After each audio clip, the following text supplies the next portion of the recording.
Hello everyone! I hope your summer is going well. Today I'm going to start with this question. When you play a key on the piano, should the wrist go up or down? I'll give you some time to think about it. And subscribe and hit the like button. Did you do that?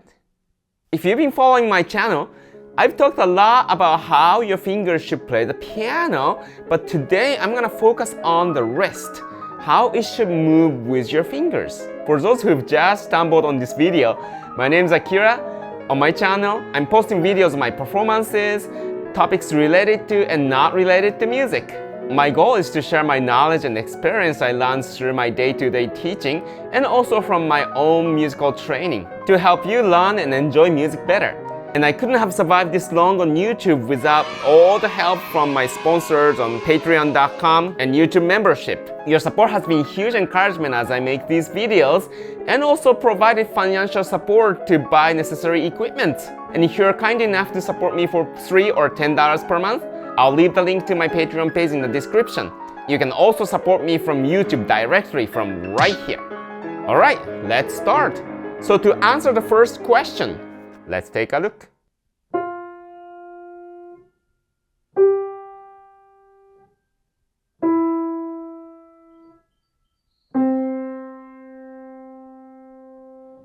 So as you can see, as I play each key, my hand goes up, and then as I release the key, it goes down. You may think, well, you're pressing down the keys. Why does your hand go up? It should go down. Well, that's what a lot of people think and what a lot of new students who comes to our studio do for the first time. It sounds so intuitive. However, when you play the piano, you're supposed to curve your fingers in more and just use the finger muscles to play, and your wrist and elbow and even shoulders, all the other parts' role is to let the fingers do what it needs to do. In other words, completely relax them, and whatever the motion happens is led by the fingers. So what's going on here is I'm in a neutral position. I'm ready to play. I'm curving in my fingers. Fingertip is touching. Again, if you don't know what I'm talking about right now, please go back to watch the other videos first. It makes so much more sense. So my fingers are ready to play. All the fingertips touching the keys. When I play the key, my finger pushes the piano down, which in turn pushes my hand up a little bit, which lifts up my wrist. And when I release, it goes back to the neutral position. Same thing for the thumb. Third finger, pinky.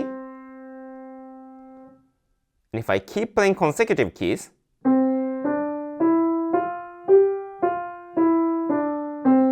my wrist stays up, and when I'm done, my wrist goes back to neutral position. So just like when you're sitting on the bench and kick the ground to stand up, that's what's happening with the hand and wrist. My fingers are not engaged. It's like sitting on the bench, and then all of a sudden, it engages with the floor, which is the bottom of the key, which lifts your hand up. In fact, my wrist is not just going up. If you look carefully,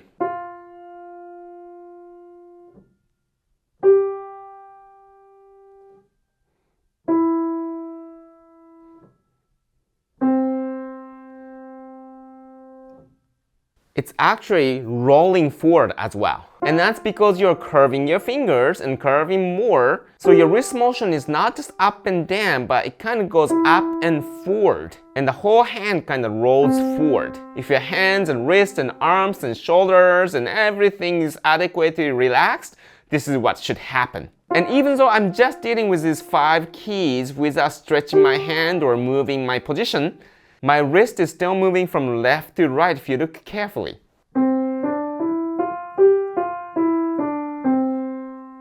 And that's because my fingers are approaching the keys at slightly different angles. So when they try to curve in and play the key, each finger pulls your wrist to different directions. And if your wrists are not moving at all, that means you're resisting. However, I do teach my beginner students not to move the wrist. And this totally contradicts what I just said, but here's the reason. If I try to teach the proper finger technique and at the same time proper wrist motion and let the students move the wrist, this is what happens.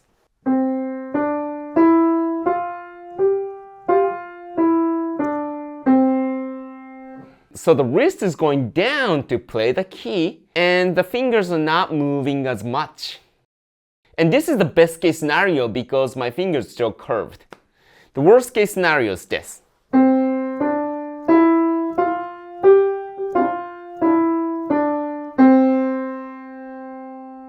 Now look at this terrible technique. I'm not even using my fingers to play. It's just flopping my hand up and down and pushing the finger against the keys. And that's not gonna let you control this instrument at all in the future. You might be able to play some super simple songs, but you can't go any further than that. At the end of the day, it is your fingers that play the keys. So it is my first priority to get the students' fingers moving. And for that reason, I tell my students not to move their wrist and do everything with their fingers. And even though that's not the most proper technique, that'll get their fingers going. And of course, later on when the students play more and more advanced pieces, they're gonna have to release their wrist motion with the fingers. And when the appropriate time comes, I will tell them to move the wrist with it. I'm sorry, I don't say move the wrist with it. Let the wrist move with the fingers. Let the fingers lead. So the last thing you wanna do is wrist pushing the fingers down. Because your fingers do not need the wrist's help at all. Your fingers are completely capable of playing each and every key. Your wrist's job is not to fight it. So in the most ideal world, every student can start playing the piano from the very beginning with proper technique, with right wrist motion following it. But that seems to be a little too complicated in my experience. So I just try to simplify as much as possible. Your job is to keep your fingers curved, curve more to play, curve less to release. And once you can move your fingers like that and have a good control, then I'm gonna start releasing more and more techniques so that they can start adding to it. However, when and how you release that wrist motion is one of the hardest things for a teacher to decide.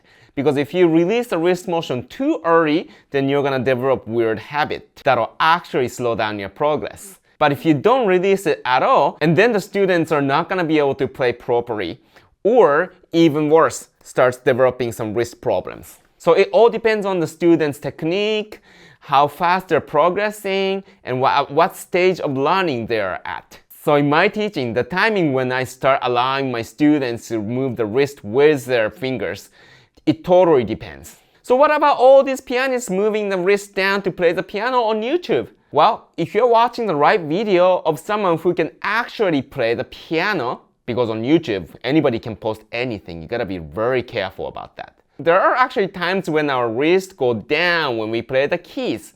One of the examples is when we go from black key to white key. For example, in this G major scale.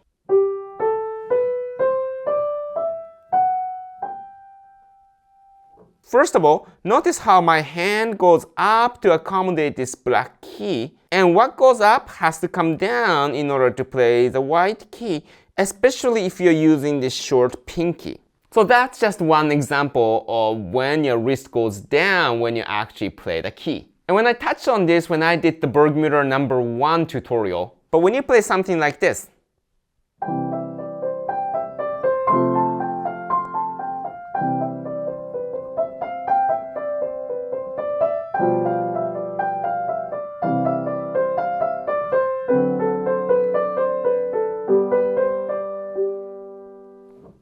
in order to take the edge off from each note, you're gonna let your hand move as freely as possible as each and every finger pulls your hand to each direction. And because there are some short fingers and long fingers, your wrist can look like going up and down and from side to side. Some people call this wrist rotation. However, I don't really like the expression wrist rotation because it sounds like you're rotating the wrist intentionally.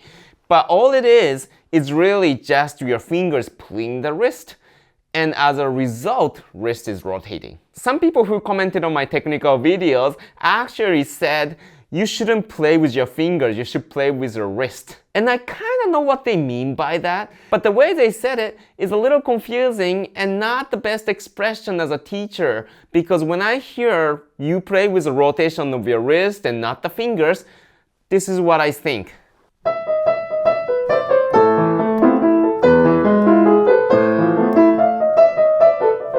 I'm pretty sure that's not what they meant, but it sounds like it. And as a teacher, you have to think about this. If you already didn't know how to play the piano properly, what will the student think?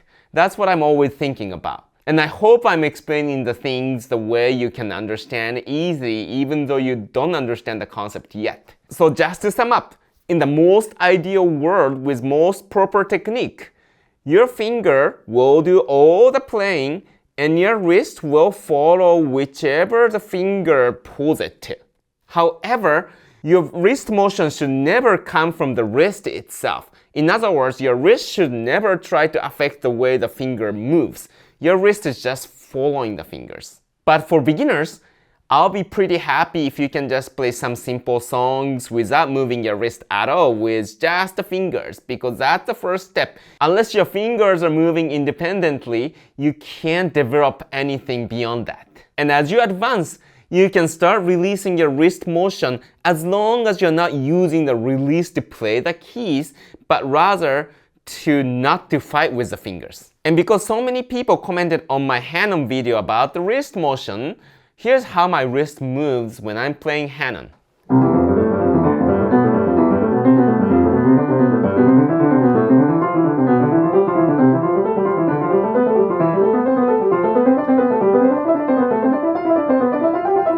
Yes, I do move my wrist too. Well, actually, I'm not moving my wrist. My wrist moves with the fingers. And it's actually not just the wrist. Also, my elbow is moving with the fingers.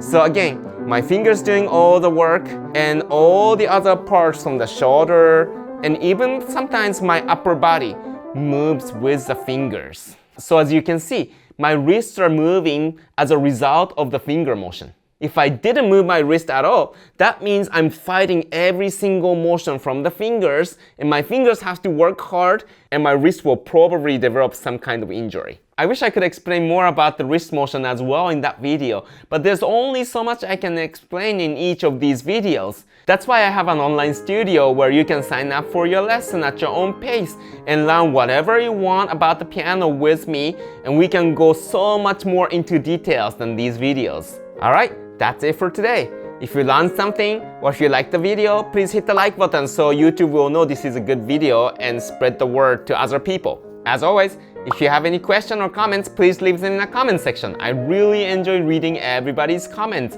and I'll try to answer as many of those as possible. I'll be traveling a lot next month, so I might not be able to post any video for a while, but please subscribe and hit the notification button so you won't miss my future videos when I come back. Thanks for everybody's support, and have a great summer, and see you in the next video. Bye bye!